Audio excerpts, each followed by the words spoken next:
Professor Hoffmire, distinguished guests, and friends, good morning. I'm Steve Lin. Today will be a very inspirational event. We are very happy to have Professor Hoffmire and all the distinguished guests to visit our university. It's an honor for Tzu Chi University. First, I would like to introduce some of our distinguished guests.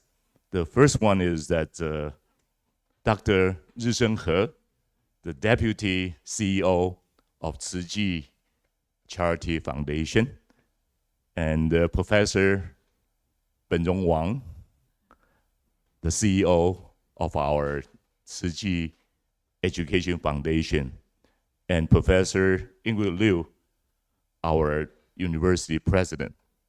And the next one is that Professor Chiu, Director of SDG Center at Tzu Chi University. Next, we would like to invite our university president, Ingrid Liu, to introduce our university faculty members. Thank you.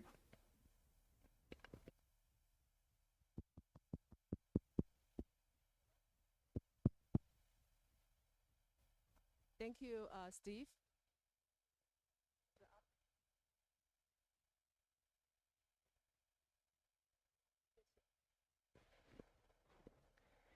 So first, I would like to welcome Dr. and Professor Hoffmire. Come all the long way to Tzu Chi University. It's our honor to have the opportunity to talk about the poverty and economy of goodness with you. Okay, so this university emphasizes on cultivate and bring up the minority youngsters, especially either from local. So for the past 30 years, it's from local.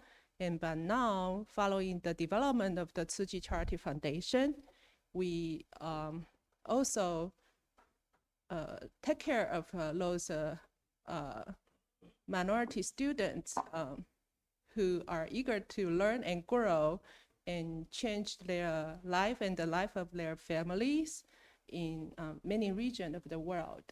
So it will be a good opportunity for us to learn from you and to discuss from you what is the strategy in terms of like higher education for those students. Okay, so first let me introduce my colleagues.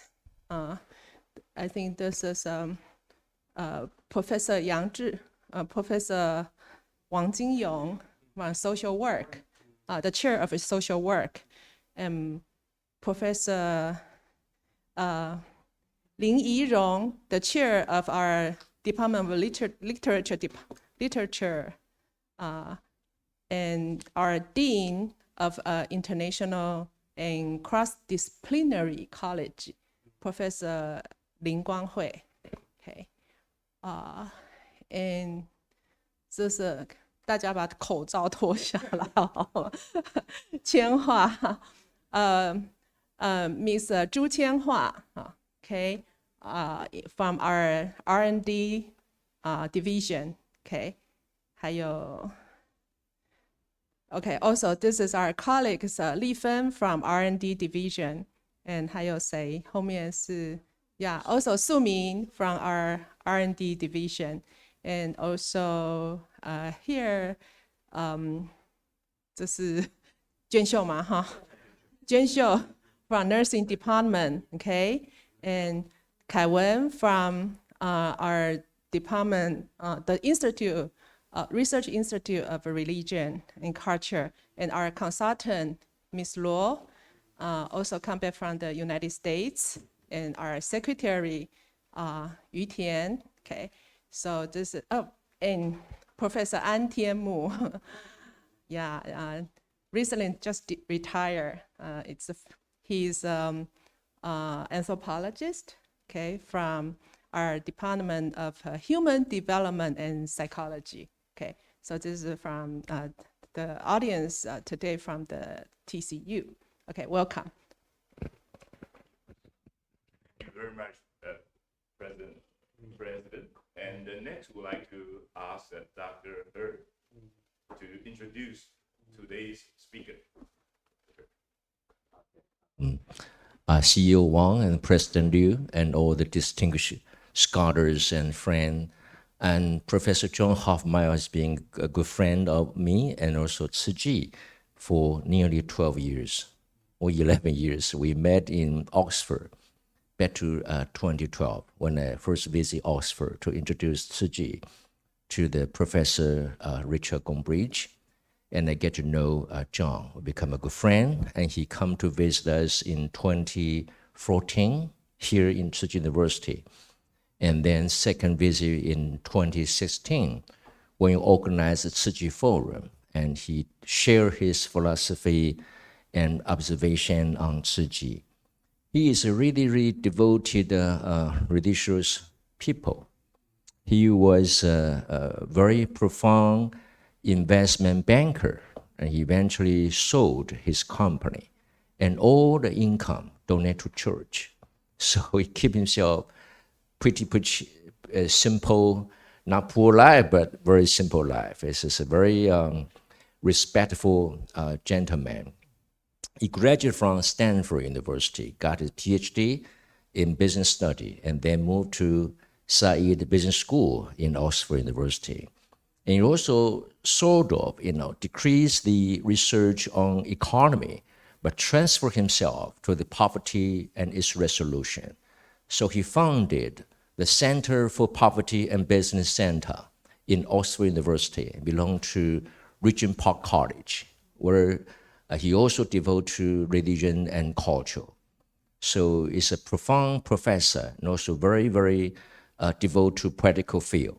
So it's combined practical field and academic research. So he's been devoted to study of economic goodness with us. We are going to have a new book, going to introduce 20 cases around the world, including Tzu Chi, including diet, technology, and science. Is our recycling company, and including cases from Western society, and also from Tzu Chi entrepreneur, from China, and from East Asia. So this time he come here, and I very little bit regret to arrange him a very, very tight schedule. He delivered first speech yesterday morning at 7:30, but he only landed, Hualien at the early morning 3:30. So luckily he got a good sleep last night. Okay, so we'll continue to have another 3 lectures here in Taipei and Tsikeda and in Kaohsiung. So let's welcome Professor John Hoffmire, long friend of Tzu Chi.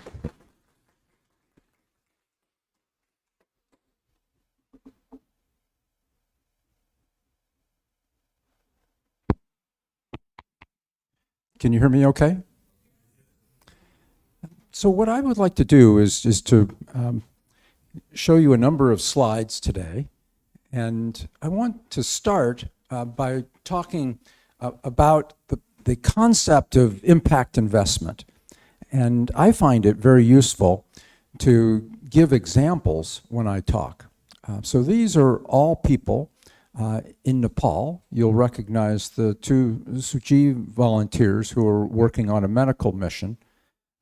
In fact, these are not people who have started a company, but I want to propose that they could be an impact investment company in Nepal, aided by women exactly like these 2 Tzu Chi volunteers. And the concept here would be to move beyond the normal type of work that Tzu Chi does in disaster assistance. So we know that you were in Nepal working before the big earthquake, and then after the earthquake, you had even more people there. But if I had to guess, most of what's done still in Nepal by Tzu Chi is not what I would call sustainable.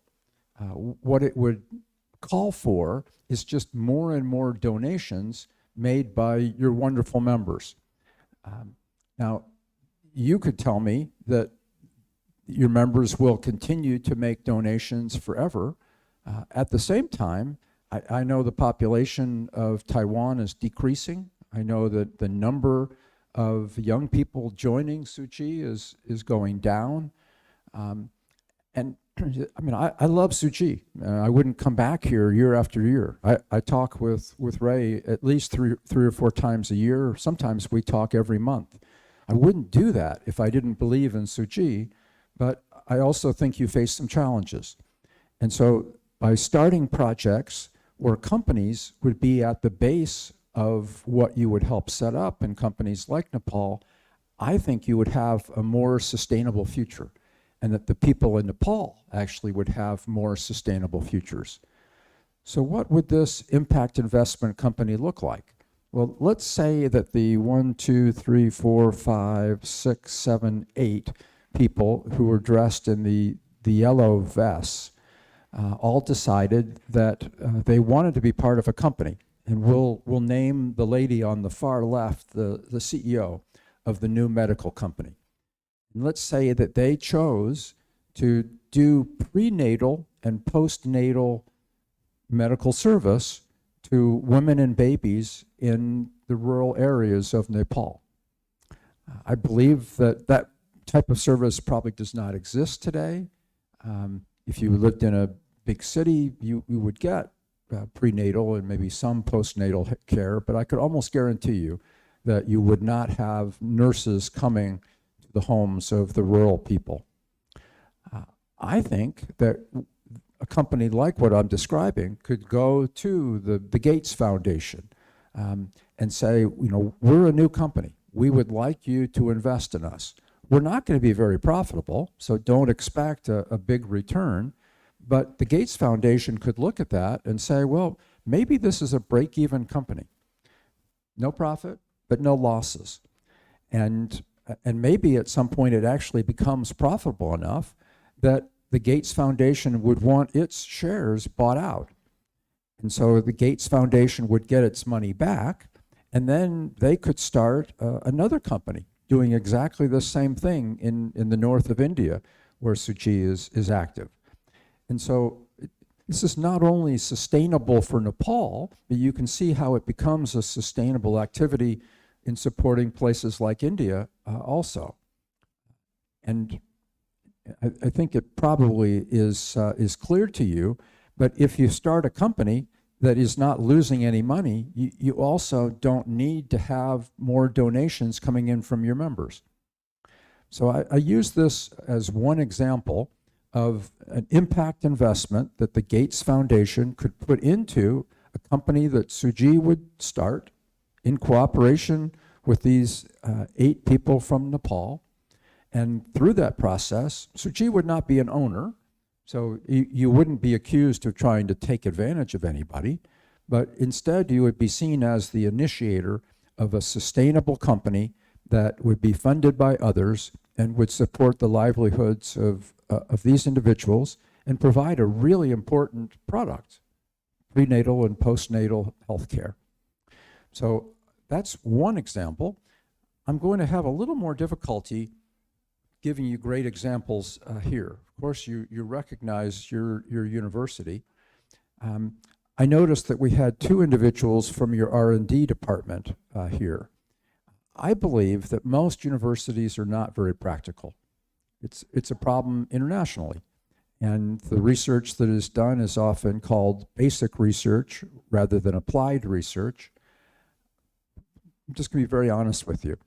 I think the ability for a 2,000 or a 4,000 student set of universities with your 2 universities to lead the world in theoretical research in almost any field, it's not a pipe dream, but it's probably 1 or 2 steps above what Tzu Chi universities can really achieve. So I realize that many of you have based your careers on the idea that you would publish in all the same journals that the Harvard professors do and the Stanford professors do. But I would tell you, shift shift to applied research, shift to the type of research that will actually make a difference in individuals' lives, and do more like is being done in the SGG cooperative. I think that's a great example of an applied project where you probably could do some research also at the equivalent of $300 a day. It's not a big project. Those are the revenues currently, but it's something that could grow. And I think if you came to an understanding of how both producer cooperatives and consumer cooperatives can make a difference in people's lives, that also is not only sustainable here, but it's the type of project that could be implemented in many other universities. I did my undergraduate work at the University of California, Davis, which is in an agricultural area of California near Sacramento. And we had many of the same types of projects there.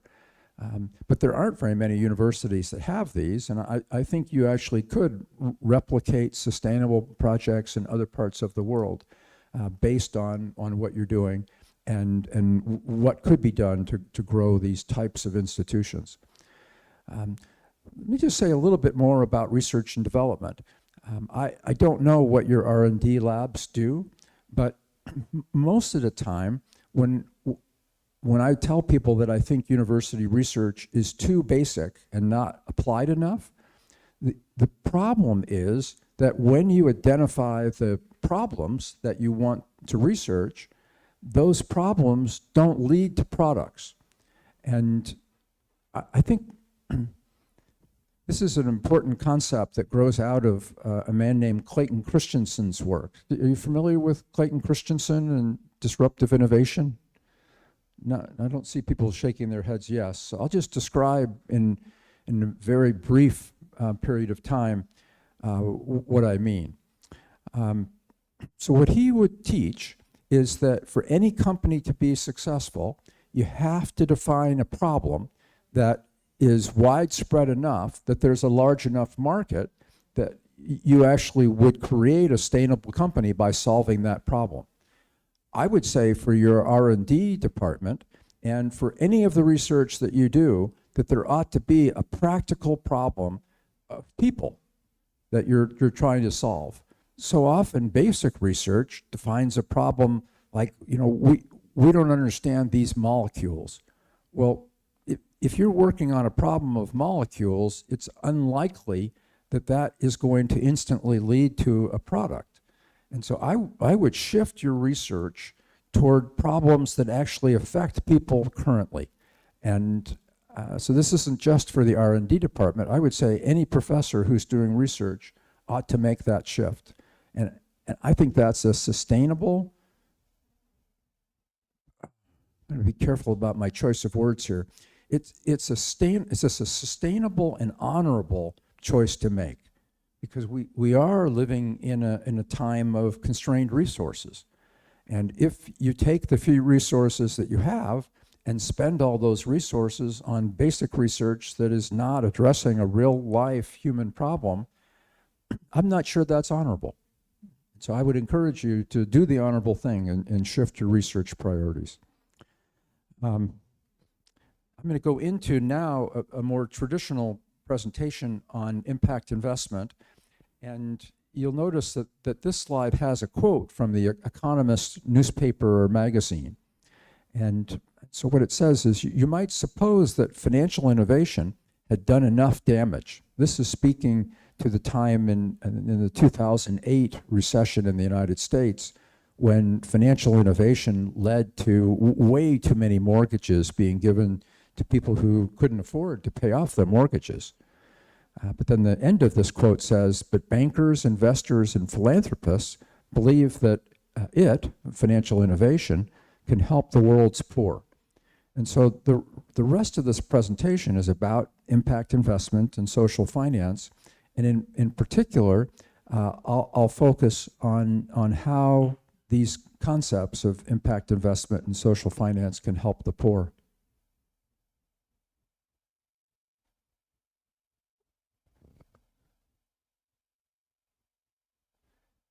So this is a definition of impact investment. And so you'll see that it's part of something much broader. And as we define how to empower people to make social and environmental change, the way we broaden the concept of investment is to go beyond just thinking of capital as being financial capital or money.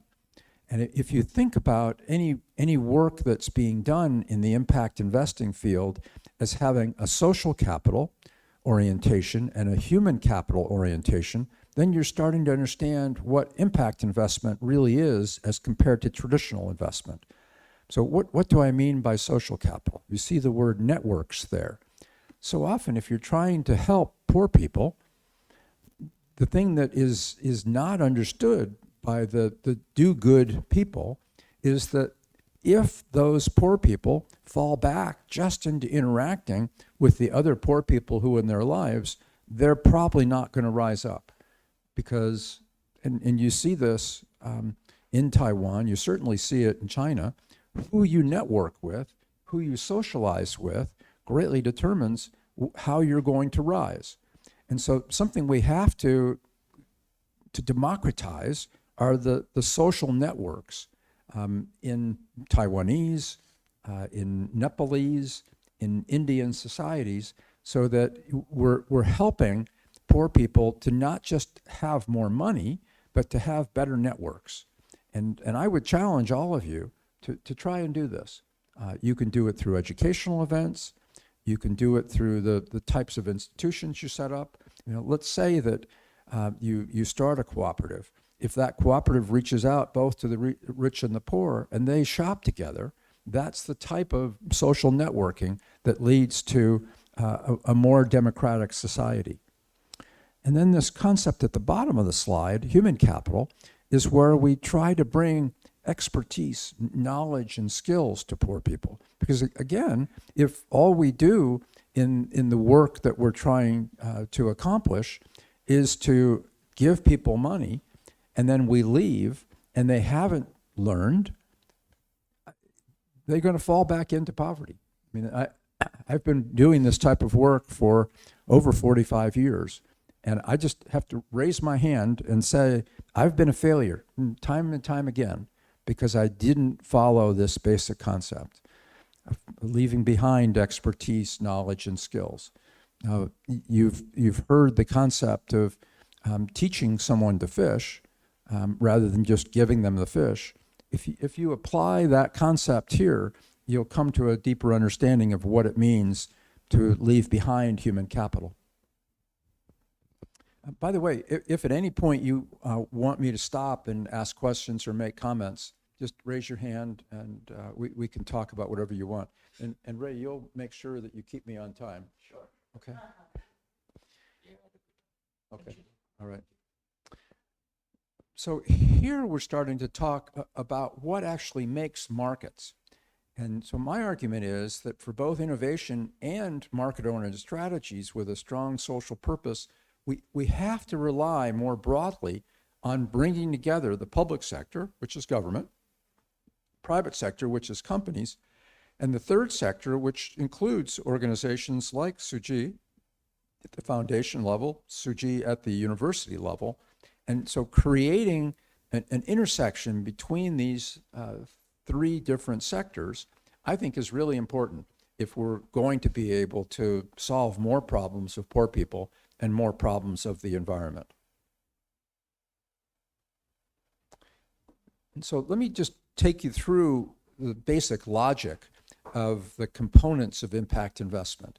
And so here, what we're trying to do is to make social impact that goes beyond simply giving investors a financial return. And so on the far left of the light boxes, you see that we provide capital, and through that process, businesses designed with intent to generate positive environmental impact lead to some form of expected financial return. And I've been around Tzu Chi long enough now that I know that you don't want to see people actually get profit from what normally would have been a donation. But I started out talking about the Gates Foundation being able to get its money back. You could just as easily have the entrepreneurs of Taiwan and the expats make investments with no expectation of a financial return, but just expect to get their money back so they could go and support another project. And so, not sure what to do with that having come up on the screen. Oh, it just disappeared. And someone's moved the next slide for me, so I'm going to go back one. Yeah, thank you. So if the expectation is no financial return, and the hope is that the same types of entrepreneurs right now that might even take off from Taipei to go next time there's a huge typhoon in the Philippines, if the expectation was that they not only were there to deliver food and blankets, but they were there to start planting the seeds for when people return to the area and could start companies. And then if your best entrepreneurs could stay involved in those companies, first as investors, but then as advisors and mentors, you're going to have more long-term impact. Now, is that going to be a tax on your people? Yes, it takes energy to fly to the Philippines. But what are the other consequences of having that kind of long-term involvement of your entrepreneurs? I would argue that they're going to have an incredible amount of satisfaction, because as compared to going and giving once and perhaps never seeing those people again, having a long-term relationship with the people that the entrepreneurs from Taipei might have with poor people who've started a company will lead to things like being able to get to know the children of those poor people, and the ability to see the poor people's children grow up and go to school, and then see those same children perhaps go to work for the companies that your Taipei entrepreneur helped start. And it's through that long-term involvement that I think you really see people's hearts change over the long term. Now, again, I've been around Tzu Chi long enough to know that many of you already have perfect hearts. But I also know there are some of your entrepreneurs who are not perfect. And I think having this type of involvement with poor people, seeing them a number of times over any period of years, would lead to a softening of the heart and a greater ability to show generosity.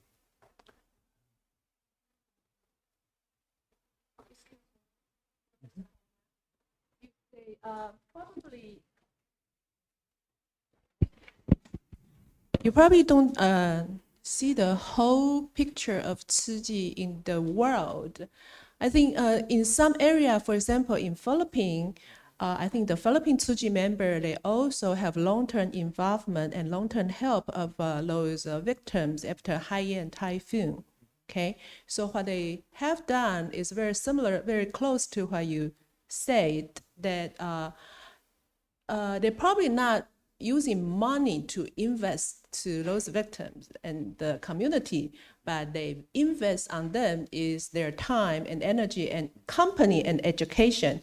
So they accompany the village destroyed by high-end typhoon for many, many years, and then help those residents to learn knitting skills and crafting skills.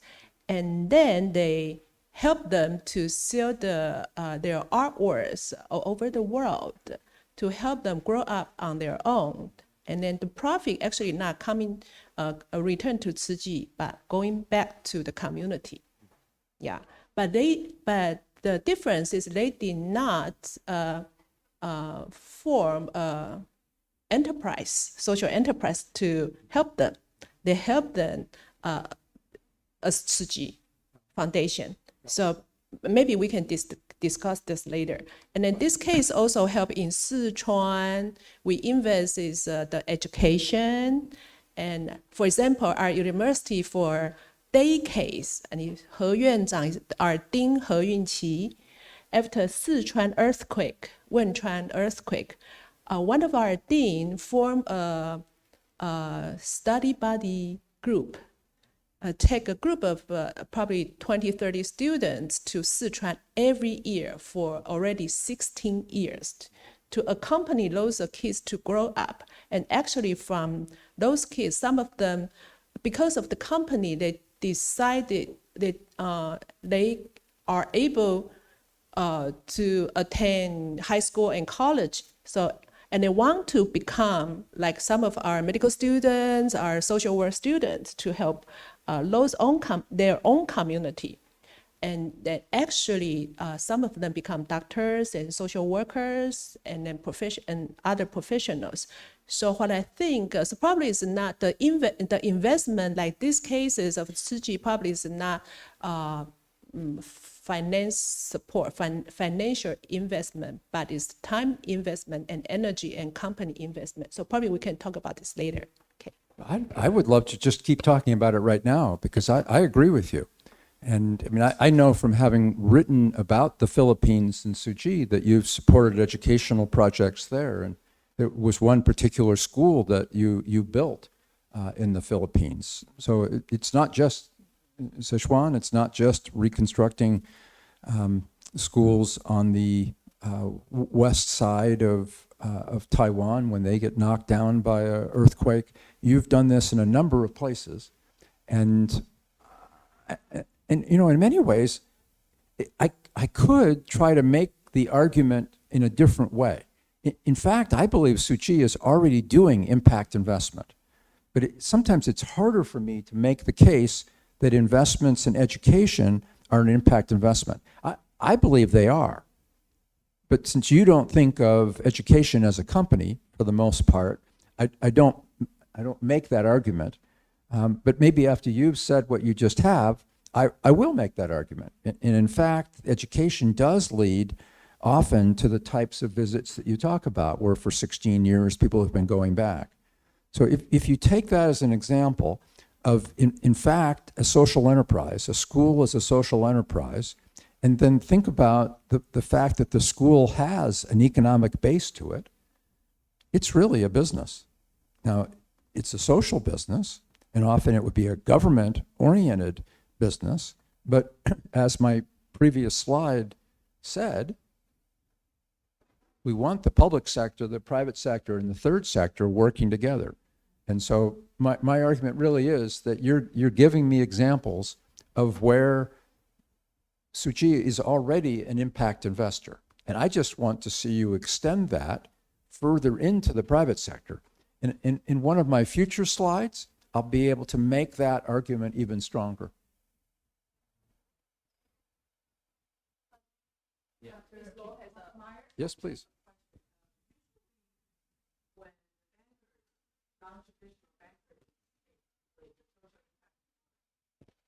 Typical investment cycle will go down certain periods, right? So in measuring social impact, a lot of quality. Currently in this field, they give a reporting model for ongoing assessment of investments and the yield that it generates moving towards the goal it's trying to reach. And usually this process will take several years or short term. Yeah. So I wonder how currently the current sort of mindset in terms of measuring impact is whether it's a sort of framework for assessing the result on And so every now and then I have to actually pay somebody to predict what my next slide is going to be. In this case, there's been no payment made. So these are 7 approaches to measuring impact. And you'll be familiar with some of these. The triple bottom line is an environmental measurement, a social measurement combined with a financial measurement. In some cases, people want to think of measurement as being a little bit more friendly. So the family of measurement really looks at the same 3 topics, but just uses a different name. The blended value concept blends environmental, social, and financial types of measurement. The social auditing really ups the game and takes things much more seriously. I know that there is a lot of discussion at Tzu Chi around the concept of coming up with a social return on investment. And you hire the accounting firm KPMG to do your social auditing on at least 2 projects.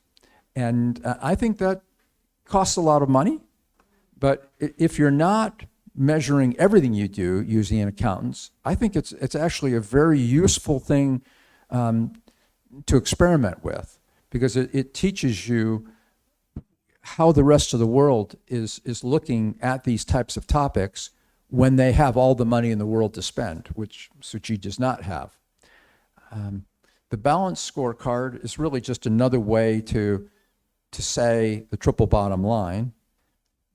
We already talked about the social return on investment, but this branding valuation is actually pretty interesting.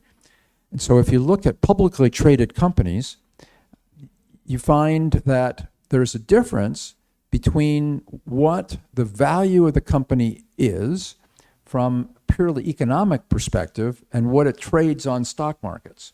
And so if you subtract the economic value from the total value of the brand, what you can see is there's actually a value to the brand that stands out.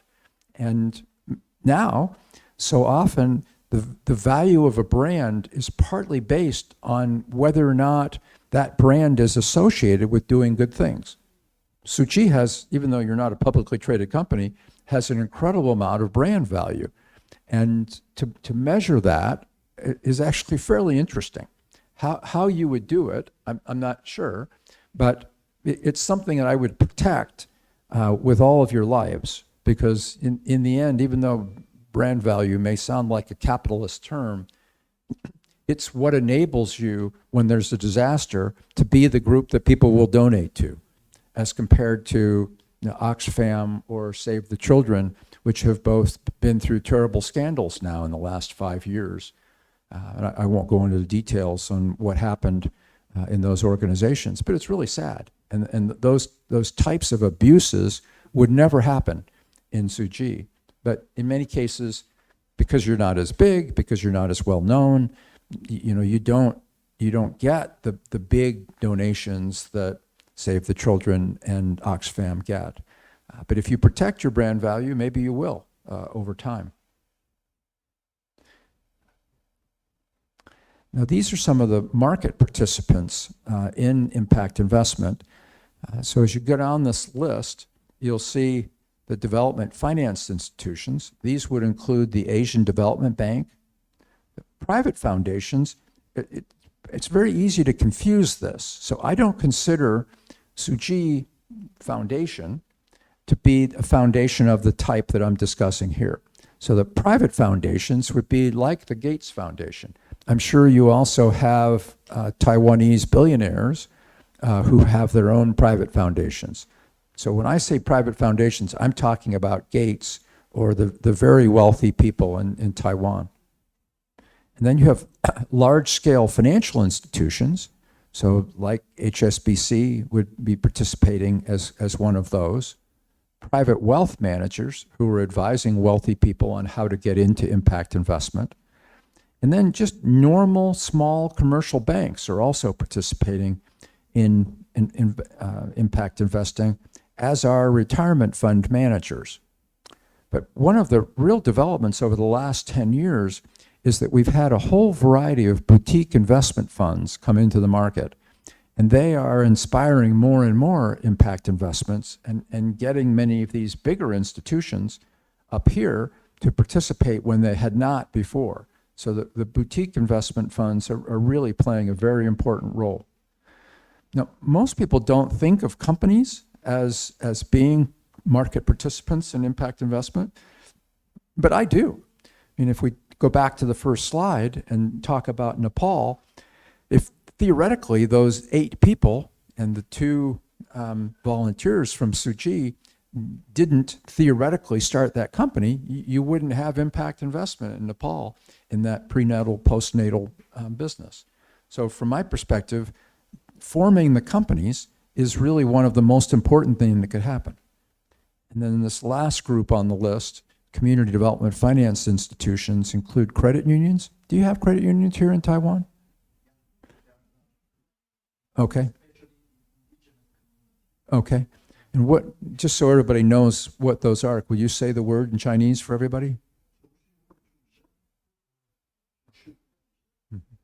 Thank you. Mutual saving society. It's a mutual saving society. It's organized by different members to solve the local agricultural problem or the other. Yeah.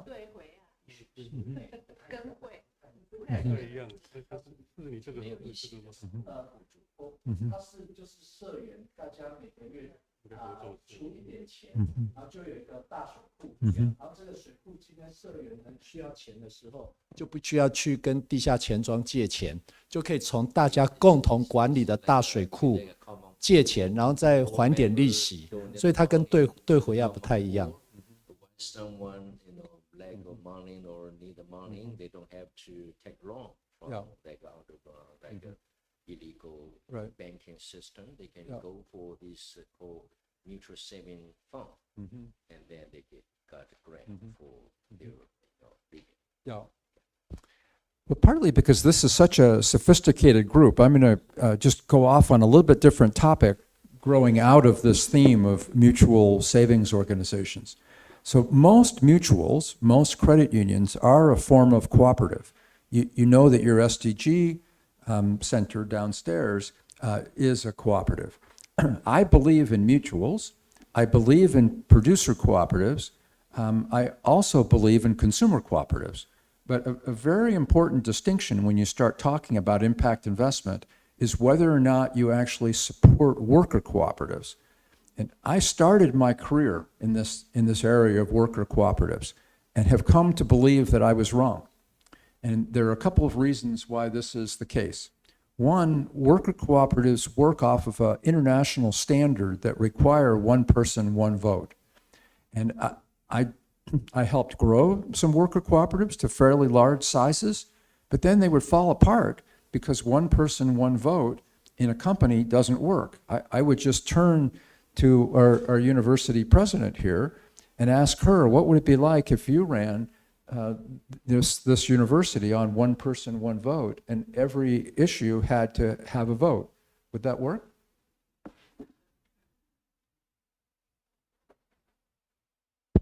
Including students? Let's assume students too. Okay, students. And for this university, we also have stakeholders different from other universities are Tzu Chi members who donate and support this university. So those Tzu Chi members are a very strong support to this university. So if I, for deciding, make decision of a certain important issues, if I use votes, well, depends. I think I will get support from most Tzu Chi members because we have the same value. And also probably from most of our students, but not that much from our colleagues. Yeah, so in my work, actually in my work, and it might help to bring up the agreement. Yeah. Okay. So I think I didn't make myself very clear, and I respect your opinion. My opinion is that most institutions cannot work on a one person, one vote basis. It just takes too long. I mean, think about it. You know, if you have a... Okay, yeah, I understand now. Okay. I totally agree. Actually, just these days, we are talking about this one person, one vote doesn't work for Tzu Chi University, especially for a developing, need to be fast-growing university. So pretty much the administrative team and need to collaborate with the board to make many decisions, Yeah. to make the progress more efficient. Yeah. Yeah.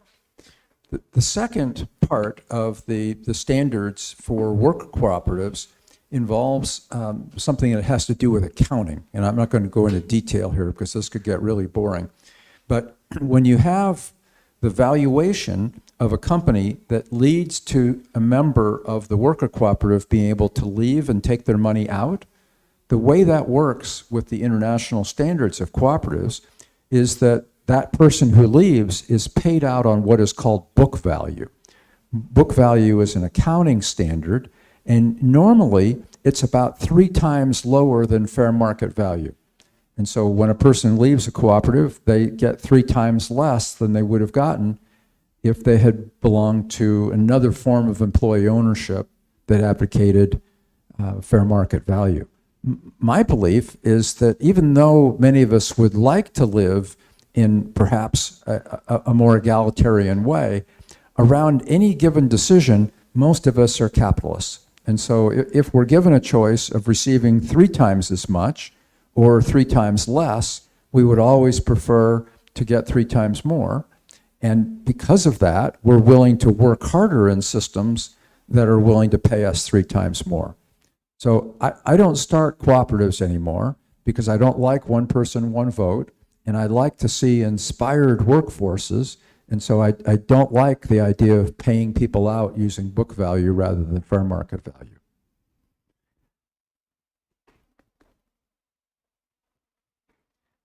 So I'm going to talk for a minute about an emerging investment paradigm that contrasts with the traditional view. So traditionally, we've seen economic value being defined just by for-profit companies and created by for-profit companies, while social value in the traditional view was always created by the nonprofit organizations and government. Now, in the blended view, the one I'm advocating today, all organizations create economic, social, and environmental value. And investors, both of the charitable type and those that are oriented toward financial returns, simultaneously generate all 3 types of value. And remember, we talked about financial value, network, social value, and then the learning type of value, which was human capital. And so this is arguing that investors actually create all 3 of those types of value. I think if we accept this new paradigm, we're far better off in being able to understand how things work. Now, I did skip a couple of slides to go ahead and get to the measurements, so I'm going to go back through the last 3 slides and take you to this quote from Judith Rosen, who was the president of the Rockefeller Foundation. And this starts getting to the president's topic from 10 minutes ago when I told you I wanted to return to why the private sector was so important. And so this quote reads, we, and when we're talking about the we, she's talking about all the foundation heads throughout the world. And so she said, we, the foundations, recognized if you put a price tag on all the social and environmental needs around the world, it's in the trillions of dollars. All of the philanthropy in the world is only 590 billion. So the needs far exceed the resources. The one place where there is hundreds of trillions of dollars is in the private capital markets. So we and others began to wonder, are there ways to crowd in or bring in private funding to some of these incredible needs? It's interesting, if you point to this particular number on the slide, whoops, I'm sorry.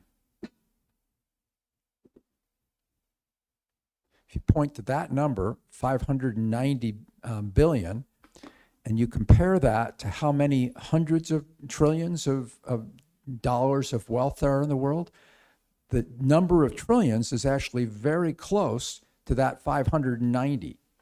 And so if you multiply 590 billion by 1,000, then you get 590 trillion, which tells you that the private market is 1,000 times bigger than all the money in the foundations. And I'm not an incredibly intelligent person, but it doesn't take me long to come to believe that if you could figure out ways to get more of that 1,000 times more money that is in the private markets to solve environmental and social problems, we'd all be better off. And so when we were talking before, President, about why it's so important to try to bring companies in, and I was saying to you, educational institutions are a great example of impact investment, but they aren't often considered to be private institutions. And so if I go in most countries and use as my example schools as what we would impact invest in, people will resist that and they'll say, no, that's government's function. And so instead, what I try to do is to point to other examples, like in the food area or agricultural areas or home building. Those are examples where everybody accepts that they're normally private businesses. And if we can have investments, impact investments in those areas where the investors don't expect a return, and we can continue to recycle the monies that come out of those businesses, we can continue to grow in many poor areas around the world. And these are some of the foundations that started GIN, the Global Impact Investment Council. And so you see names that you recognize there. Ford from the cars, W.K. Kellogg from cornflakes, the Rockefeller Foundation from both railroads and steel, Bill and Melinda Gates Foundation from Microsoft, and then you recognize J.P. Morgan Chase as one of the biggest banks in the world. They've all come together and helped create some standards for impact investment. And I'll just give you some quick case studies before we end, and then are you going to want me to take questions immediately, or are you going to give your talk right after this? Well, but the CEO will have to leave, I believe, 10:30. Okay. That's fine. And how are we doing for time Maybe right now? when he completes his lecture, Okay. we can have a later discussion. That's fine. Okay. Yep. So if I have 3 more minutes, will that be the right amount of time to finish? Okay. So the Gates Foundation put together a $400 million facility to see if various financial innovations can entice considerably larger sums, 2 to 5 times as much as what they targeted, from governments and private investors to help the organizations to which it gave grants. So that was the Gates Foundation orientation. Alternatively, the Kellogg Foundation, which has $7.6 billion in assets in total, chose Northeast Brazil, Southeastern Mexico, and then in the United States, 3 states, Michigan, Mississippi, and New Mexico, to do their impact investments. And they used what we call a mission-driven investment program, and they chose their criteria for demonstrating their execution, a few pillars of this concept of MDI, mission-driven investing, and calculated returns on investment in the social, environmental, financial, and knowledge. Recognize knowledge as being social capital. And so in particular, they made investments of $500,000 to $5 million, and made 2 types of investments. One was loans, the other was equity. If you're not familiar with what equity means, we could talk about that another day. But the returns for the loans was between 6 and 10%. This was a little bit lower than they would have made because the businesses were very risky, but they accepted lower returns because they wanted to have impact. And then even though that return there on its equity looks very high, normally venture capitalists shoot for at least a 30% return because there's so much risk. So again, they took discounted returns. So as we finish up, I just have another quote from The Economist.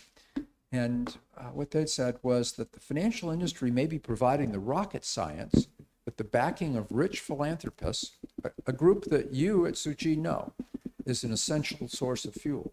And so the challenge really is, how do you get those members of Tzu Chi, the entrepreneurs, to back your educational efforts and company efforts in the countries that you serve so that there's a sustainable means of finance?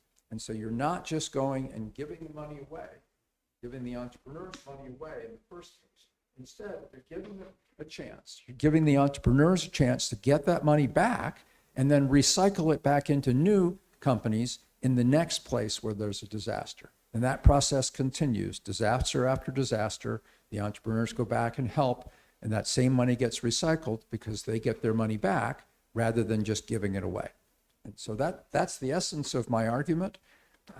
I'll just finish by saying that as we build the next economy, I think this relates directly to the good economy that Ray, who is world famous around these issues, is trying to develop.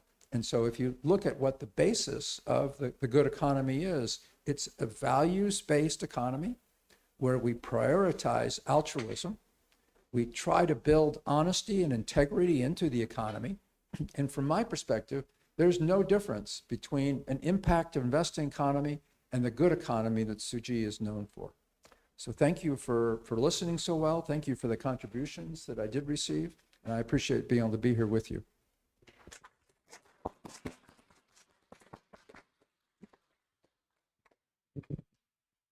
It is really an inspirational and educational speech.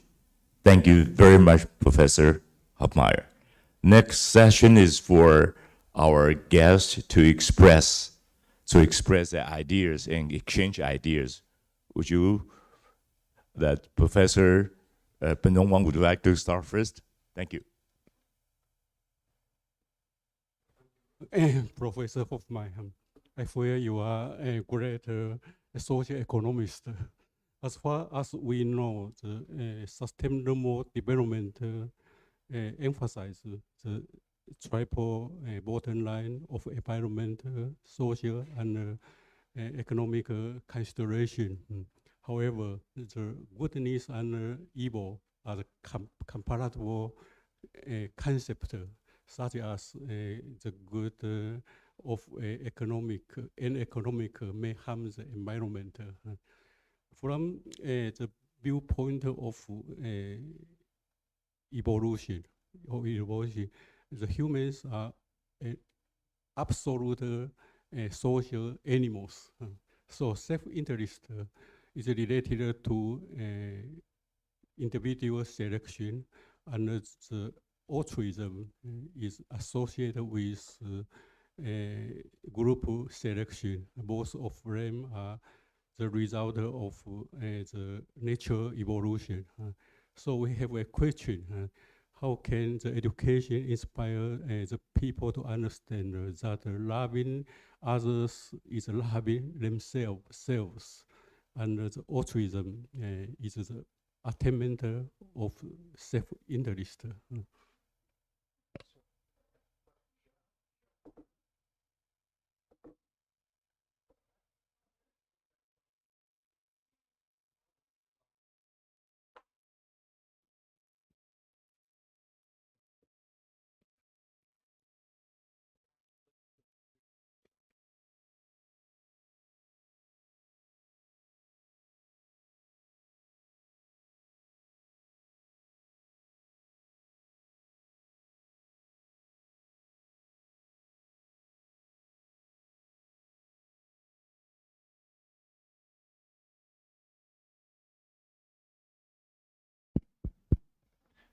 Should I start over, or did people hear what I was saying? Repeat it.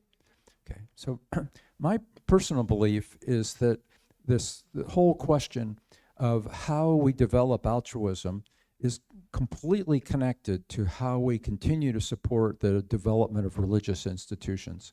Because my personal belief is that the natural person is just as likely to move away from altruism as he or she is able to move toward altruism. But I think when we're around religious institutions and we're around educational institutions, especially good educational institutions, we have the ability to become more altruistic. But it's very important to recognize that there are bad religious institutions out there too. So at some very basic level, without complaining about the bad ones, we have to come to some kind of understanding of, well, why is it that certain types of religious institutions develop better altruism and others don't? and so I'm not going to spend very much time on this because I'd like to get to other points. But I love the fact that both Tzu Chi and the religious institution that I am part of, both institutions are led by old people. And my feeling is that it's much less likely that old people are going to commit crimes. And when I say crimes, I don't mean just robbing banks. I'm talking about having sexual encounters with people they're not married to. There's just a whole variety of things that old people don't do. And I think that gives our institutions an advantage. But at the same time, I think it presents a huge challenge to us, because how do we then get young people to participate in religious institutions? And I don't know the answer to this. I think that that this is one of the topics that we just need to put maybe even at the center of some of our educational institutions. I was talking earlier about research and development being about practical topics. This is a very practical problem. But I think if I went around the table, that not one of you would be working on how do we get young people to pay attention to religious institutions. I certainly have not made it the center of my research. And so I challenge myself as well as you to take a practical topic like that, and maybe even from a neurobiology perspective, study that type of issue if that's your academic field. So I hope that's at least a half decent answer to your question.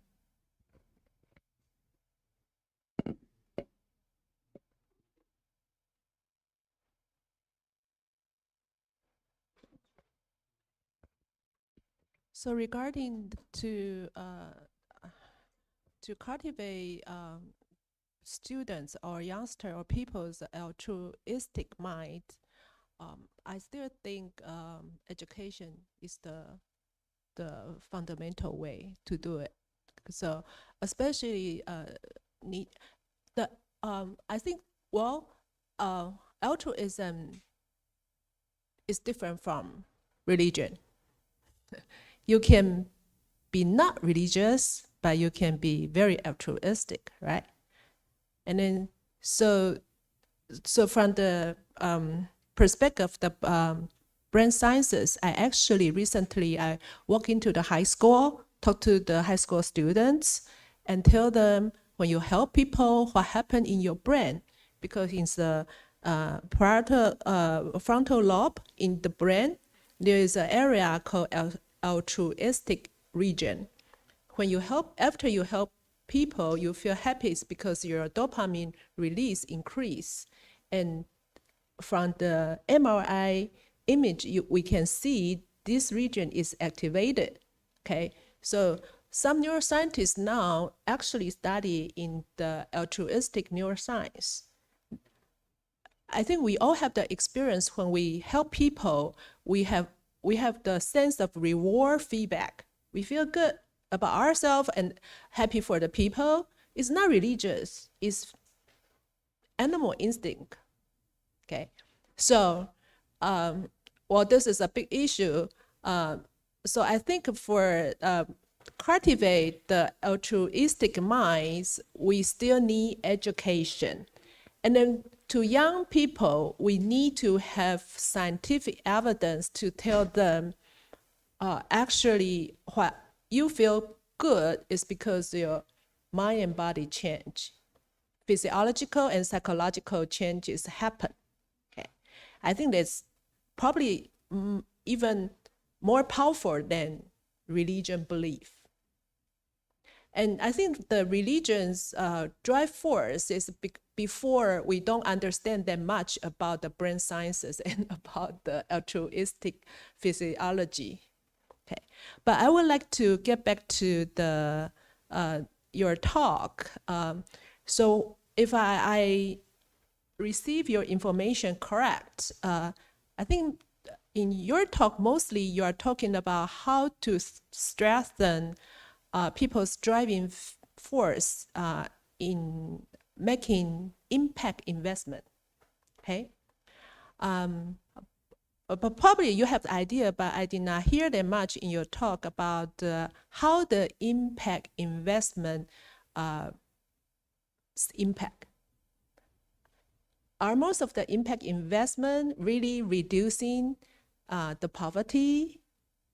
Do we have any measurement? I mean, are we too optimistic?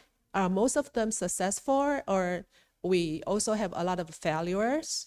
Yeah, so if the success is more than failures, then, well, it's good to strengthen the driving force of people to make impact investment, okay? But if not, then probably we have to think of another way to do it. And so the statistics that support impact investment from a measurement perspective are so positive that they're almost not believable. But if you look behind why that is, it's that most impact investments that go into poor areas, those areas have no money at all. There's no surplus. And so when money of any type comes into these communities, it has positive social and economic value. So for me, well, see, that's why the concept that I was talking about of having the money be returned is so important. Because when there's only one investment that comes into the community, if that one business that is started doesn't grow very much, but often populations are growing fairly dramatically in poor countries, then you're not keeping up with the population as you're trying to bring poverty down. So you may help a certain part of the community which has a job, but if the rest of the community doesn't, you've got a problem. But if the money is recycled, then in fact you can start more than one company in that same area, and then you can have the type of sustainable growth that I'm talking about.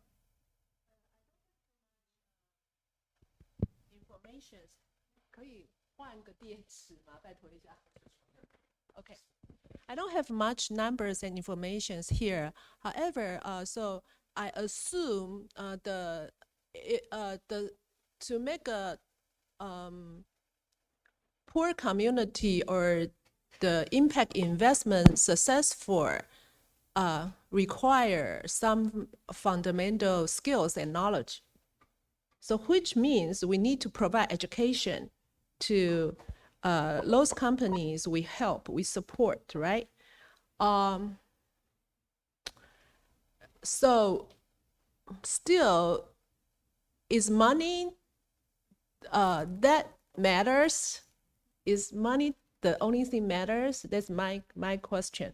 So I think probably money plus education will be the ultimate solution. Yeah. Yeah. So you'll remember the slide that talked about social networking and then trying to build the human capital of the people. I mean, this, I think, is one of the topics that does have contradictions built into it, because I argued earlier that you should actually have your entrepreneurs go into these areas and provide the type of education that entrepreneurs really need.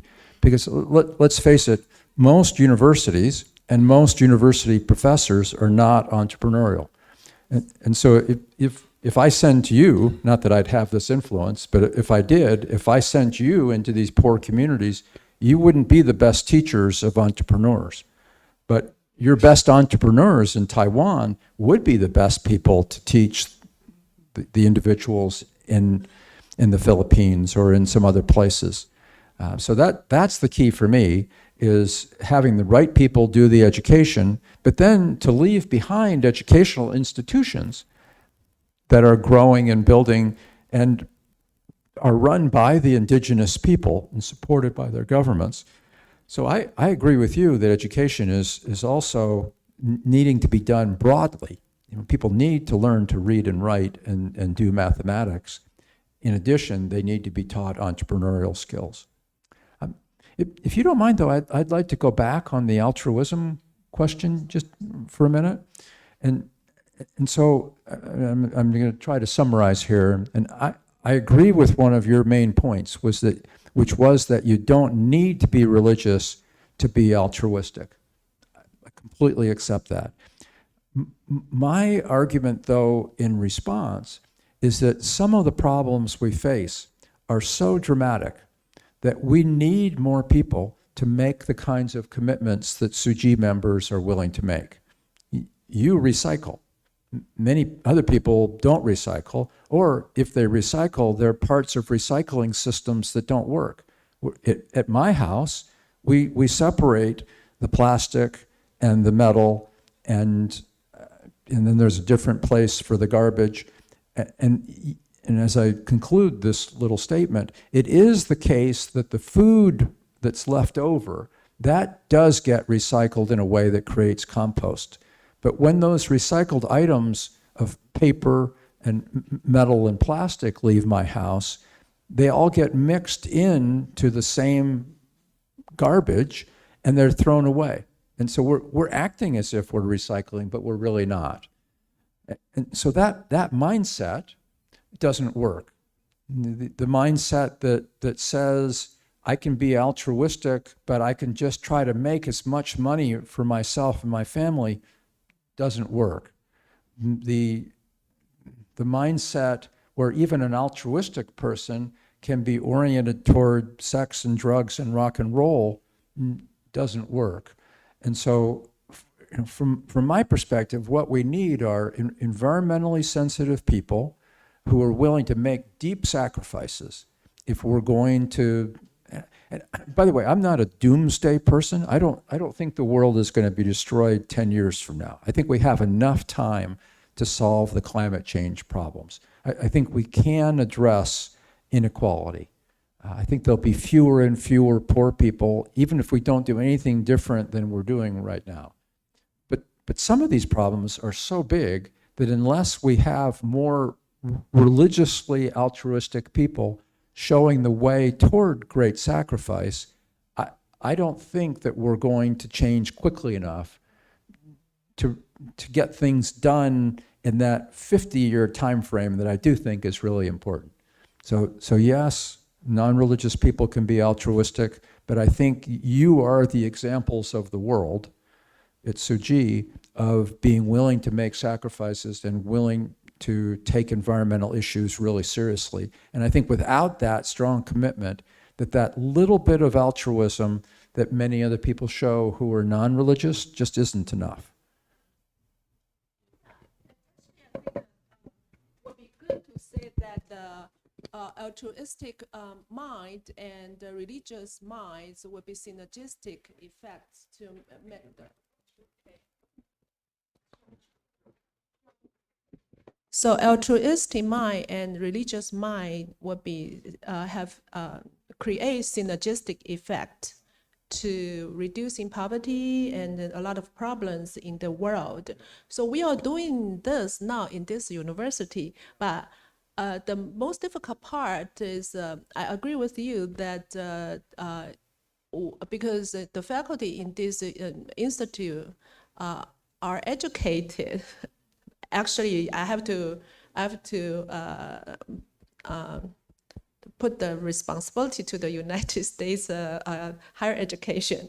Most of our, I think 80 or 90% of our faculty receive their PhD degree from England and the United States. We are trained to be not religious, okay? We are trained to doubt all the questions. Okay, we are not trained to be a believer, but most of the Tzu Chi members, they are willing to donate, they are willing to sacrifice their time, energy, and all things. They don't think they are a sacrifice, actually. They think they gain. 三轮体空, they think they do this and they gain a lot of precious values because of making people better and happier. So actually those Tzu Chi members don't think they sacrifice. But it's very difficult for me as the this university's president to make my colleagues a believer to the religion, because most of them are trained by the Western higher education system. Let me respond a little bit about, also add some point, according to President Liu. Yes, in Tzu Chi, from my understanding, altruism does relate to religious belief. For those who have a belief, they are more likely can be altruistic.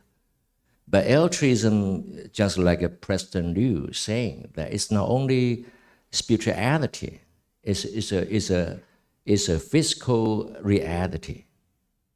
And also from Darwin. No, I'm not saying that. I'm saying altruism has a physiological basis. Okay, good. Thank you.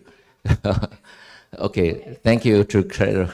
Okay, thank you for clarifying this. Yeah, and according to Darwin, and he believed that the most survival species are those who can help in each other. Those who are more selfish species are all gone. So that's the evolution process for the species, including human beings, to understand that helping each other, that altruism will be better for our group or our race to survive. So this is a very important concept that from evolutionary perspective. And the secondary is not only of this kind of physical process, it's also a spiritual process. It's for the believers of religion. They have concept of holiness. We, human being, and all sensual being, and all the nature, indeed is one. We are not separate from ourselves to the others. We are not separate ourselves from the nature and from the other sensual being. We perceive the whole world as one entity. And that's most religion believe. So why religious people are more toward to altruism? Because they believe that this is a holiness. We are all the one. So especially from Buddhist teaching, we treat others just ourselves. And the Bodhisattva, as Master Zheng said, saving others first, and then saving yourself. And altruism sometimes does need sacrifice. You know, sacrifice some in order to the whole species or whole race can be continue to survive. And that kind of sacrificing spirituality is also important in the history of human being. In the very beginning, people sacrifice real life. And then we transfer it into an idol, right? We burn idol instead of kill a human being. We sacrifice a sheep instead of human being, like Abraham bestowed his son to the God, and God says, stop, stop, stop. I know you are devout to me. Make the sheep sacrifice instead of your son. So this is a very interesting process for human civilization that we did, embedded altruism into our history, into our gene. That's a President Liu's profession. So spiritually and socially and maybe physically, we all embedded some extent of altruism. But the important thing is people ask me, hey, Professor Ray, how you inspire people to be more altruistic? Religion is one side, but helping others could be a very, very crucial factor for people to inspire their altruism. No matter what kind of people you are, you're an entrepreneur, you're doctors, you're a professor, ordinary worker. Once you have chance to helping others, your altruistic mind can be inspired. Let me make example about go to the Toms. Please go to the Toms. Let me relate it to economic goodness. This is called 1 for 1. Go up, go up, go up, and go up, and go up. This is Tom's. This is a shoe company. Next. This is a tomorrow shoes, 1 for 1. The company founders say, you buy 1 shoes, I donate 1 shoe to the people who has no shoes. He started over to give shoes to the children in Argentina. He was accidentally joined the charity work. He went to Argentina for a vacation. But he ran into a small group of people from the state, and they went to deliver shoes to the children who has no shoes. So he found out that this is very interesting and very touching story. So eventually,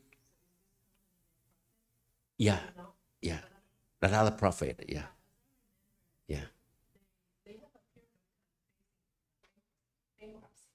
Yeah, but now they.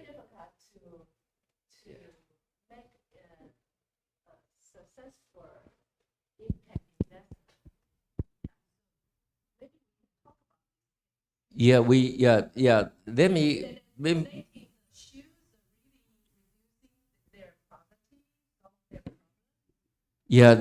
From my understanding and research so far, they have a revenue about $3 million US per year, and they've been donated 80 million shoes to the people. Of course, there's still have criticism on the way he run business, but he extends to the eyesight as well. He says, see change. Once you buy 1 sunglass, they provide 1 glass for the seaside problem disadvantaged people. And he developed to the coffee. You buy 1 cup of coffee, I donate 1 cup of water to the area where lack of water resource. And he developed to the Tom bag. You buy 1 bag, I will support a mother who carried the baby, can smoothly and healthily deliver the baby. I think it's just a business model who convey 2 meaning to us. It's one, once people like this one, Mikulski, he was only a businessman, pretty much mediocre businessman, but he got talent, he got potential. When he ran into the situation that children in Argentina lack of shoes, he inspired his own compassion and altruism. So he founded this company. He wanted to do something for the children worldwide. And second is that by doing good thing, it does not equal with losing money. You can still earn profit. So goodness, in my definition, good motivation, good method, so you got a good result. Goodness is not only weak method or weak, means. You got a good means to achieve good result. This is one case. And another case I want to share with you is Patagonia. Let's see Patagonia. Let me jump into the Patagonia. Patagonia is interesting that I just visit the center, in Professor Chiu. You also recycle those shoes. I have a broken shoes, I can send it to you. And so is Patagonia. He is the well-known company who only focus on environmental protection. All his company product should do no harmful to the environment, including the clothing, all the product he has. And he also encouraged the consumer, don't buy this jacket. He posted the commercial on New York Times saying that don't buy this jacket. If your jacket broken, send to us. We're going to fix it and send it back to you. So he organized the nationwide in the state, the station to fix the blanket, to fix the jacket. So it's because you don't want to consume too much on the environmental resource. It's very successful. He said, buy less and buy better. And this is very top entrepreneur and successful one. And he donated all his share to a foundation, and all the revenue aim to promote environmental protection. This is a Chouinard, well-known entrepreneur, and he said that planning is our home, and company should be employees' home, and he really make it. It's quite successful cases that we can provide altruism and compassion into our business. So the boundary between NGO and profit institution being diminished. The profit institution have to adopt charity and philanthropy concept and activity.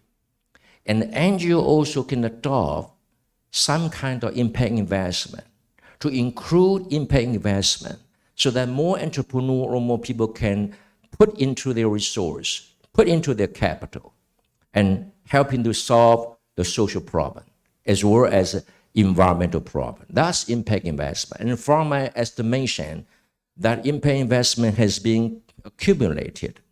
Let me show a number. 你们跳到那个，没看我来找。Yeah, here we are. In 2022, there's 1.6 trillion US for the impact investment. But for the charity fund, only 650 million US. So it's about a double so far. And so I think the impact investment idea comes from Rockefeller Foundation back to 2008. It's been established worldwide. So according to Professor Hoffmire, that Tzu Chi might be able to, in due course, maybe allow to adopt the ideal of impact investment. And we are luckily that CEO Yang introduced our friend Kevin to talk to the John, and Kevin is our members of Tzu Chi Charity Foundation. He's now trying to develop the ideal of impact investment. And so I think it's also good finance, we say UNUS, right? Microfinance. He initiated the idea of microfinance. Now 3,000 institutions of finance adopt the ideal of microfinance. This is an expanding goodness in the economy as well as finance. That's what I want to share some portion of the PPT. We may continue our dialogue and discussion. So I have two rather controversial directions to go here. Perhaps I'll never be invited back to Tzu Chi after I make these. Okay. So on the first point having to do with educational institutions and altruism, I'm afraid that when I look at the history of religious educational institutions, that when they are not strict, they lose their way. So many of you would not know that Harvard University was started by the Congregational Church, and one of its main missions was to educate the Native Americans. These are the indigenous people who lived in that part of Massachusetts. Now, if you went to Harvard University, you would find almost everybody opposed to religion, and there's not very much focus on trying to educate Native Americans. Same thing's true at Georgetown, another great American institution. It was started by the Catholics. Thinking of this issues recently, it's very important how to stay religious belief and how to remember the goal of founding this university to help indigenous people. Actually, we are founding this university to help indigenous people to become medical professionals. Yeah. So recently, I am thinking of how do we keep our belief in our educational goal, and don't forget our educational mission. Yeah. Perhaps this is the really controversial part. I would predict that, in fact, you will lose the orientation toward trying to help the indigenous people if you ever get below a certain level of religiosity or religious belief among your faculty members. I can point to, in my own church, we have a set of universities called the Brigham Young Universities. And right now there's a great deal of controversy. And I actually believe what the professors do, that our church ought to change around a number of different issues. On the other hand, I don't think that Tzu Chi needs to change around very many things. I think that the organization that founded this university is based on true principles. And I don't want to see those things change. And so I would rather that the faculty of the Tzu Chi universities be religious and not fight against Tzu Chi, because that in fact is what I would predict. Within 50 years, some of the great critics of Tzu Chi will actually be at your universities, unless you uphold a standard of religiosity. Now, I'm not saying that there ought to be a religious test. I think if someone decides they don't believe, that they shouldn't be fired. But I do believe that you probably should only hire people who have a certain level of religious belief. But I'm probably in a minority in believing that. Yeah, hire a faculty with more religious belief, there will be a plus. But unfortunately, in Taiwan, for the past decades, for our generation, most of us receive our PhD from United States. And that, I have to say that higher educations from the States actually turn us to be non-religious, non-believers. Yeah.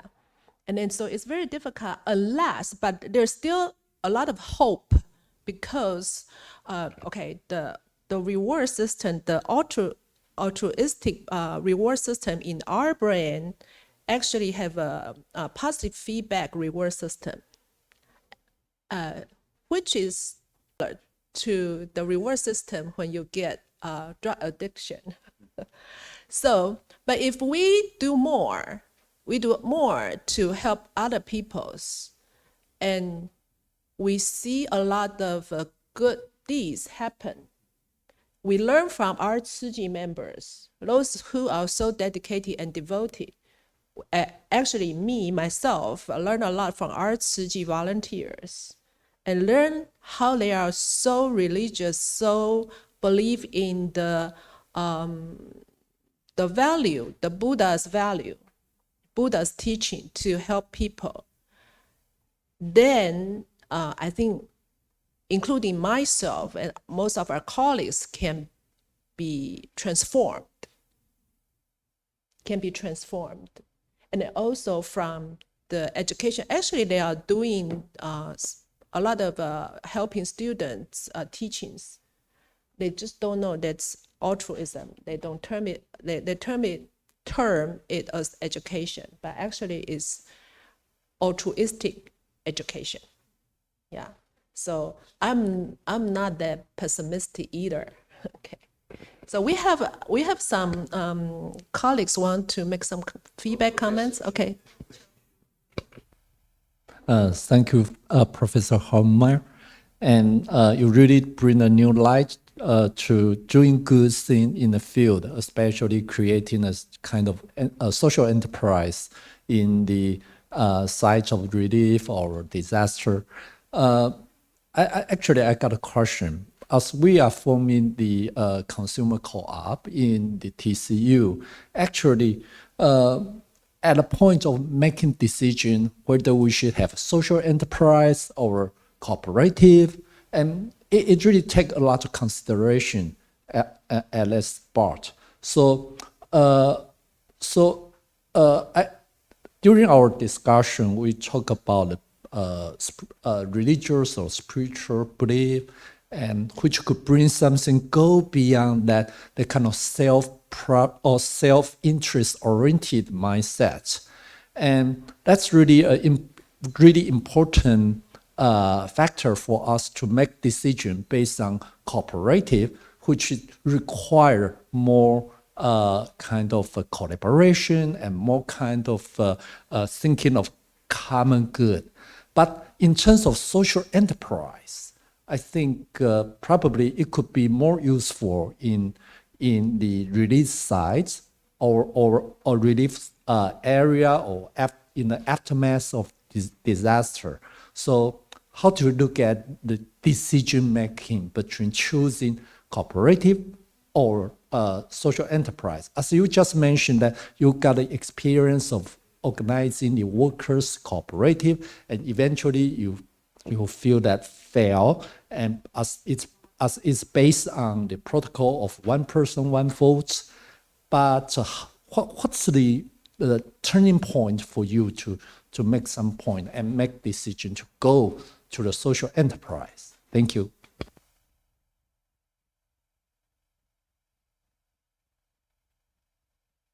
So again, I'm probably not going to be very popular after I give this answer, but then I also have something that I want to say to Professor Herr at some point about Tom's shoes, and I'll really be unpopular once I say that. So, but on the points here, I'm just going to be very honest. I think that if the social enterprises that you support are very small, that you're going to find that the prices are high that those farmers sell, the goods that those farmers sell, and then you're going to find that the quality is lower, even for organic goods, as compared to what shoppers could find in a good supermarket. And so I loved when we were talking earlier, the fact that you were encouraging farmers to participate in producer cooperatives. And of course, you can't force anybody to do anything, but I would only buy from organizations that were scaling, because scale is the only thing that leads to lower price, and lower price is a really important variable for consumers. Now, one could argue that among the sacrifices that people should make is that they should be willing to pay more to support a small business, but I've got a lot of experience in this. It doesn't work. I don't know enough about your cooperative downstairs, but I would tell you that if you're only bringing in the equivalent of $300 US a day in sales, the problem is probably related to not enough high quality and too high a price compared to what other people would pay. But you could change that if you forced all the farmers into producer cooperatives and they had to meet certain type of standards around both cost and quality. Should I go after Ray a little bit on Tom's shoes now, or? Okay. So this is a fundamental topic. So I believe in markets. I don't believe in fierce capitalism where essentially capitalists are willing to kill people. But markets by themselves don't kill people. But when you destroy markets, you can kill people. And Tom's shoes actually destroys markets.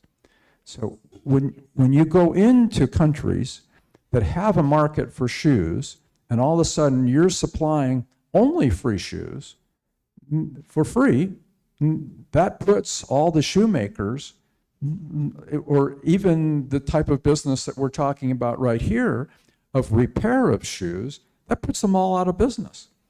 So I think some of the spin-off products that Tom has are probably good, but shoes are a bad product to give away for free. I think the Tom's shoes and Patagonia are different cases, different impact in investment, social enterprise. For example, Tom's shoes, we have to be very, very careful.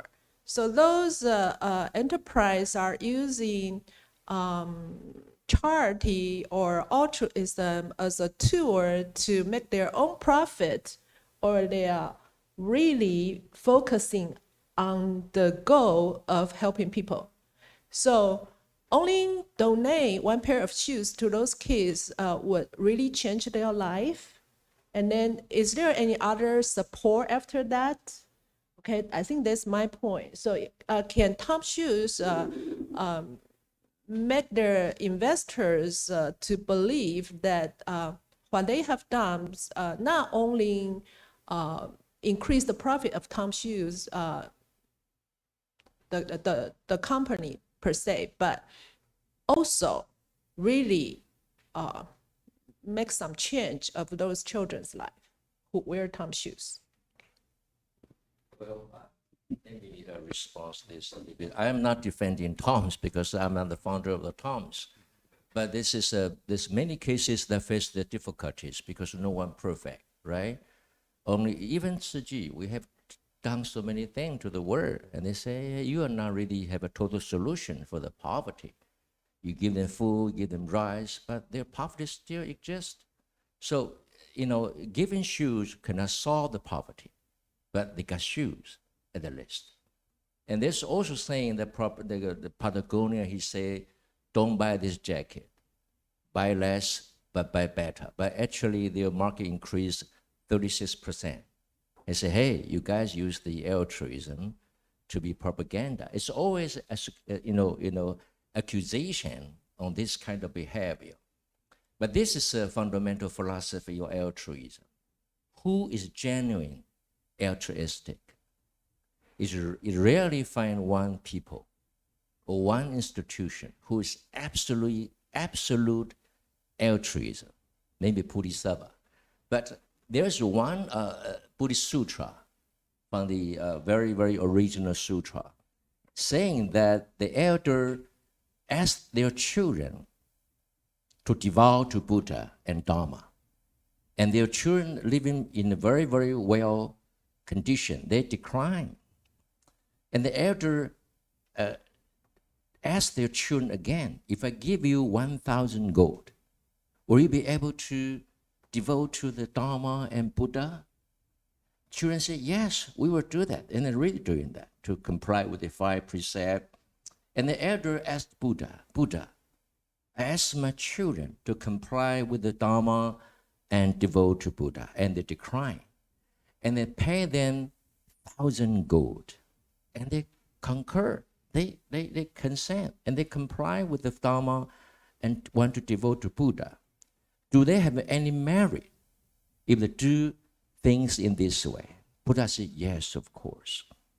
And their merit will be higher than any heaven that ever existed.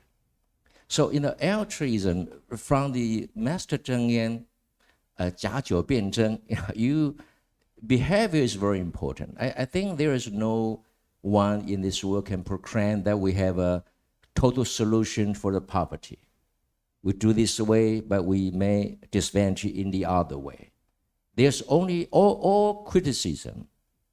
There's always a criticism toward charity, toward business, but we want to emphasize and advocate altruism, no matter it's from his genuine heart or make it like the way to run business.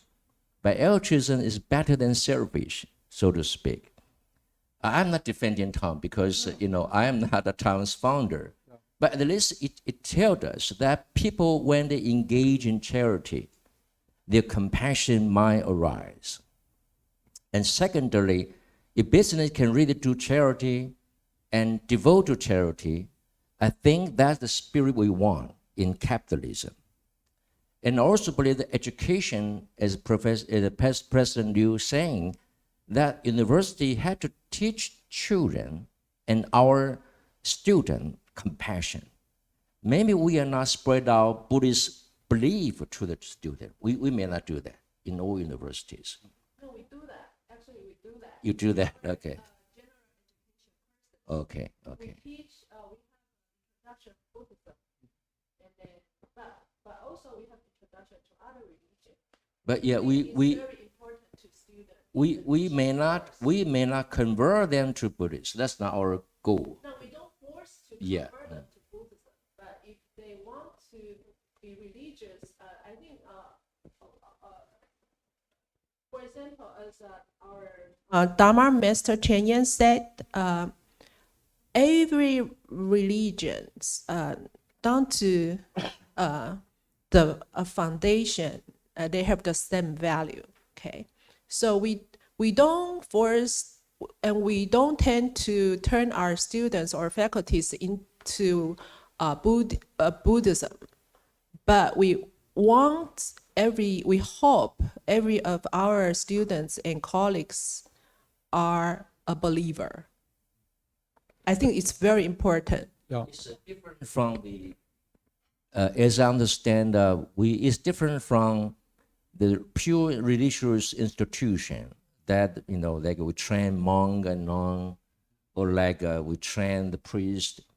University, actually, we can share a lot of philosophy or religion, but we don't aim to convert them to be Buddhist. But we can emphasize on compassion and altruism to the student, just like we can advocate compassion and altruism to the business. Yeah, exactly. I agree with that part.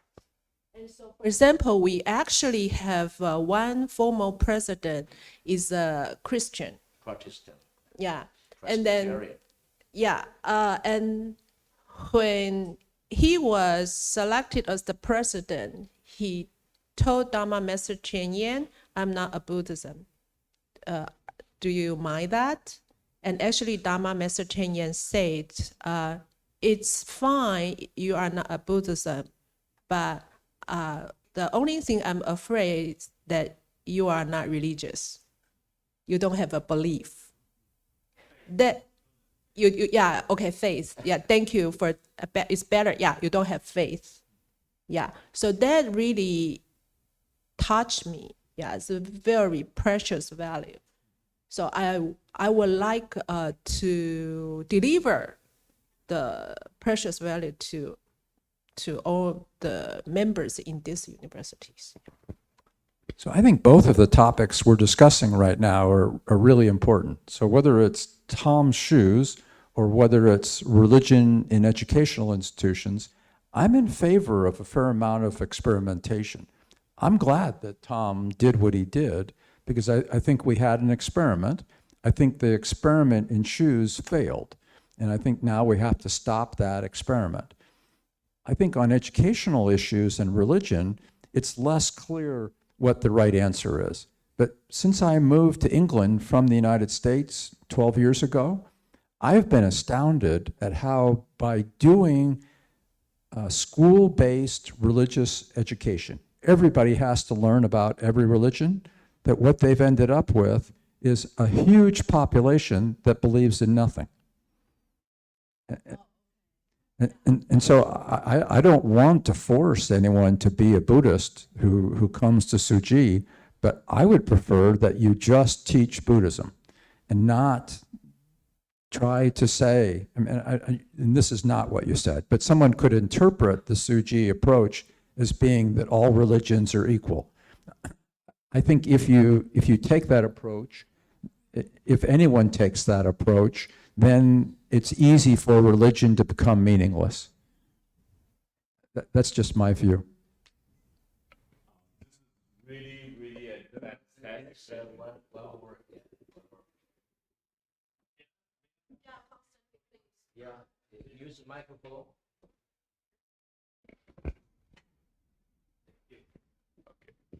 Very much. Thank you. Okay, so first of all, Professor Hoffmire, thank you very much for your excellent elaborations. My name is Konstantin Weicht. I'm an assistant professor here. I'm also the executive secretary for our SDG center. And you can see I'm not Taiwanese. I'm from Europe, Vienna, Austria. Almost. Getting more Taiwanese by the day. I'm also not a Buddhist. I'm a Christian. I live very well here at Tzu Chi as a Christian.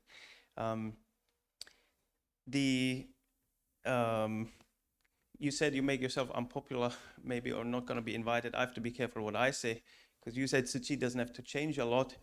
I think there's a lot to change, and that's what we're trying to do in the SDG Center. See, 1966, the founding year of Tzu Chi, I associate with when England became world champion. I didn't know anything about Tzu Chi until a few years ago. And when I came here and learned about Tzu Chi, I was like, wow, they're doing all these great things and all over the world. Then I started to work for Tzu Chi University, and I had these expectations that it's a really, different to the public universities that I've been before. And then to me, it isn't at all. I think we are, as a university, we're not very much Tzu Chi-ish. But I do see all this potential. So these things that you mentioned about the financial capital, we have the foundation who can sponsor different projects. We have social capital, all the networks. We have all these Tzu Chi volunteers, and they're usually wealthy business people, and they can help us with all their skills and knowledge. Brings us to human capital and all the volunteers that we have here. So I really see a potential for this blended view that you have talked about. The question is, how can we get there as Tzu Chi University? So my question to you is, what's the business case for SDG in a place like Tzu Chi University? A lot of things need to change. Just this month, the UN published a report about Asia Pacific, our way to the SDGs. If we continue like this, we're going to fail 90%. So we have to do a lot of things differently. Maybe it's that we need to have the SDG business case. So what would be the SDG? What would be the business case for SDG, in your opinion?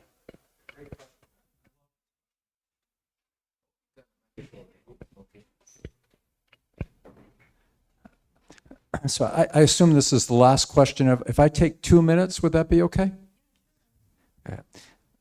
So I think the real opportunities lie in buying services at Tzu Chi universities that could be produced by employee-owned businesses that are not cooperatives.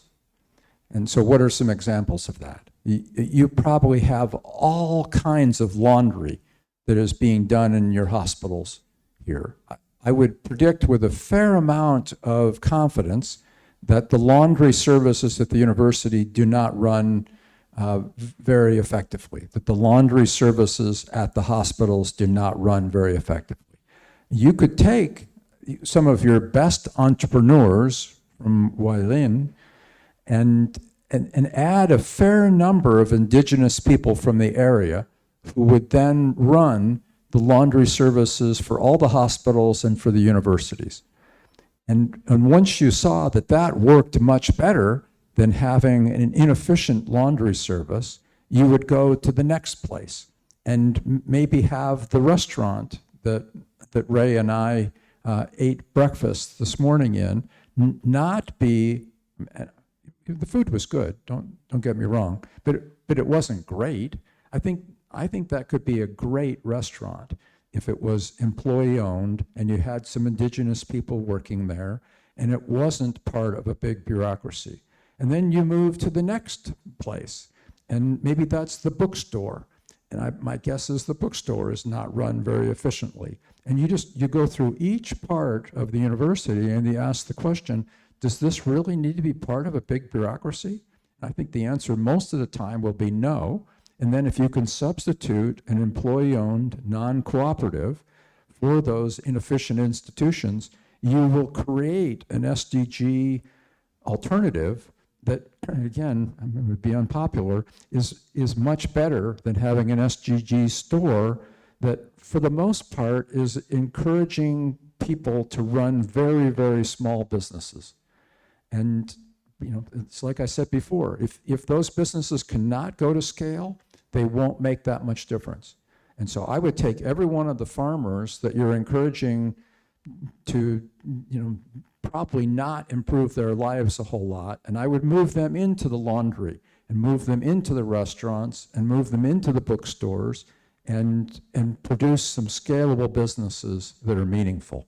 But I just want to thank you again for asking this question, because in many ways, what I said in my very first paragraphs were, I want to see universities be more practical. And what you just gave me was the opportunity to give you some very particular suggestions on how you can be practical. Thank you again. I have one word to comment on this. I have a chance to talk to Peter Senge as MIT profound scholar in the management. And now he recently advocated compassionate education through the high school level. So I introduced him to know the Tzu Chi High School when he got a chance to visit Indonesia. And we have the same goal. I also share the idea to one philosopher at Harvard University, Professor Roberto Unger. He's a well-known professor in law school. I also talked to him that compassion could be the very important pillar in the education in university. Because traditionally, education only emphasizes on professional skill, dialectic thinking, knowledge base, but not on compassion. But with the speciality of compassion, I think student can embed the compassion into his education or her education. They are more likely to create by themselves on the SDGs. Because that's the Master Zheng taught us, compassion or altruism. So all the volunteers in different area, in different region, they create by themselves based on this compassionate spirit. And that's the most advantage in our university. And of course, we have been doing this for many, many years. Thank you so much. It's really, really a fantastic session, and we'd like to thank Professor Hoffmire, our distinguished guest, and all of our friends. Would you like to come up to the front so we can take a group photo together? Thank you so much. Thank you so much. Thank you.